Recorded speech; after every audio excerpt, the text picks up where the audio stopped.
Hi hello welcome to KHR talks. నేను మీ కల్లం హరికృష్ణారెడ్డి. ముందుగా నేనైతే చంద్రబాబు నాయుడు గారికి, మరీ ముఖ్యంగా నారా లోకేష్ గారికి నా హృదయపూర్వక ధన్యవాదాలు చెప్దాం అనుకుంటున్నా. నేనేంటి వైసీపీలో ఉండి తెలుగుదేశం వాళ్ళకి ధన్యవాదాలు చెప్పడం ఏందా అని ఆశ్చర్యపోవచ్చు కొంచెం. ఎందుకంటే సాధారణంగా ఏ పార్టీ అయినా ఓడిపోతే వాళ్ళు మళ్ళీ తిరిగి కేడర్ మొత్తం నాయకులు కేడర్ యాక్టివ్ అవ్వాలంటే సాధారణంగా 2-3 ఏళ్ళు పడుతుంది. ఎలక్షన్స్కు 2 సంవత్సరాల ముందే వాళ్ళు యాక్టివ్ అవుతారు.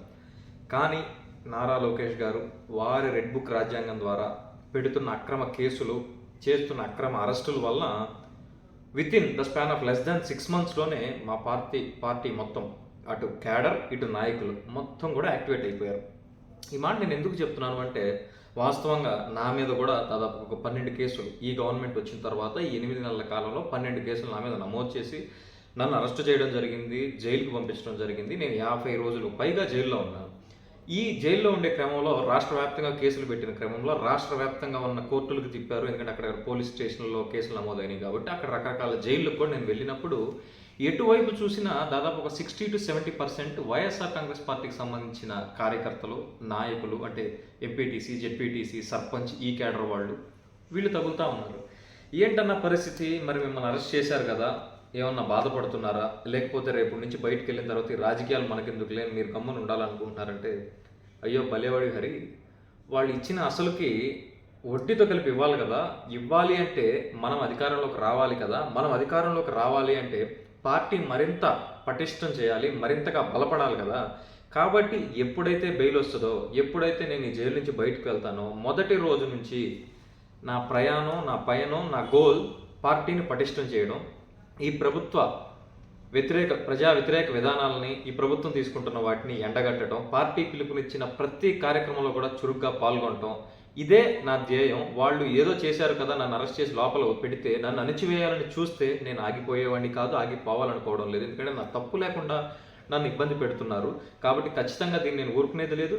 ఎవరైతే నా మీద తప్పుడు కేసులు పెట్టారో, అది కంప్లైంట్ ఇచ్చిన వ్యక్తి కావచ్చు, అతన్ని ప్రోత్సహించిన టీడీపీ నాయకుడు కావచ్చు, కనీసం అంటే రాజ్యాంగం చట్టాన్ని ఫాలో చేయకుండా పోలీసులు ఎలా అయితే వ్యవహరిస్తున్నారో ఆ పోలీసులను కూడా రేపటి రోజున ఖచ్చితంగా జగన్మోహన్ రెడ్డి గారు చెప్పినట్టు చట్టం ముందు నిలబెట్టే కార్యక్రమం చేయాలి. అది చేయాలి అంటే మనకి ముందు అధికారం కావాలి. కాబట్టి మేము ఖచ్చితంగా వెనక్కి తగ్గం. వాళ్ళు ఎంత అనిచేస్తే మేమంత రాటు తేలుతున్నాం.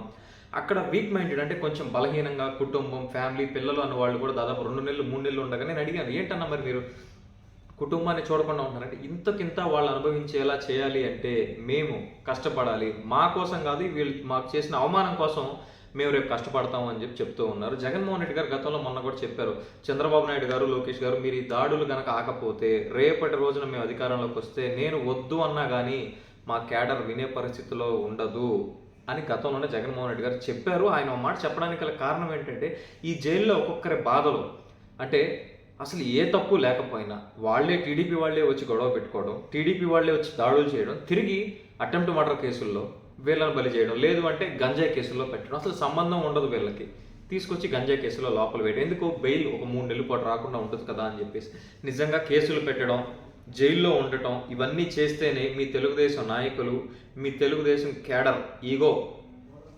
సంతృప్తి పడుతుంది, మీరు ఆనందపడతారు అనుకుంటే మాత్రం ఇది కొత్త ధోరణికి మీరు ఏదైతే ఒక కొత్త నూతన మార్గానికి ఒక గ్రావెల్ రోడ్ వేస్తున్నారో, ఇవన్నీ మీ చేత అణిచివేయబడ్డా, మీ వల్ల నష్టపోయి ఇబ్బంది పడి బాధపడిన మా వైఎస్ఆర్సీపీ క్యాడర్ రేపు మీరు వేసిన నూతన విధాన గ్రావెల్ రోడ్డు మీద 6 lanes నేషనల్ హైవే వేస్తారు. అదే విధానానికి ఆ రోజున ఇవాళ వైఎస్ఆర్సీపీ కార్యకర్తలు 10 మంది బాధపడితే రేపు టీడీపీకి సంబంధించిన వాళ్ళు 50 మంది బాధపడతారో 100 మంది బాధపడతారో మాకు తెలియదు.